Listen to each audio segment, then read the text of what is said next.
Hi, நம்ம நர்சரியிலேருந்து வாங்கிட்டு வர சாமந்தி பூச்செடிகள்லாம் பார்த்தீங்கன்னா எப்படி ரீபாட் பண்ணணும் ஒரு சின்ன டிப்ஸ் சொல்கிறேன் பாருங்கள். விரலுக்கு நடுவில் செடியை நல்லா க்ரிப்பாக பிடிச்சிக்கோங்க. மேலே நல்லா தட்டிட்டு சைடில் கொஞ்சமாக அழுத்தம் கொடுங்க, திரும்பவும் தட்டுங்க. இந்த மாதிரி பண்ணிங்கன்னா இந்த செடி சுலபமாக வெளியே எடுத்துட முடியும். இந்த மாதிரி ரீபாட் பண்ணிவிட்டு அந்த செடியில் இருக்க பூக்களை நமக்கு பறிக்க கண்டிப்பாக மனசு வரவே வராது.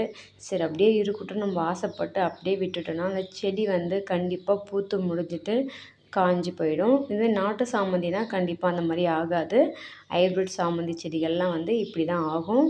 அந்த பூக்களை எல்லாமே நீங்கள் கட் பண்ணிவிட்டு அதுலேருந்து ஒரு சின்ன கட்டிங் நீங்கள் செலக்ட் பண்ணி தனியாக வச்சுடுங்க. இப்படி வச்சிங்கன்னா அந்த செடி அடுத்த வருஷத்துக்கு அந்த செடி நமக்கு ஒரு புது செடி நமக்கு கிடைக்கும். பாருங்கள் இந்த பூக்கள் எவ்வளோ அழகாக இருக்குது பாருங்கள். ஆனால் செடியிலே பார்க்க தான் எல்லாருக்கும் பிடிக்கும், ஆனால் கட் பண்ண மனசு வராது.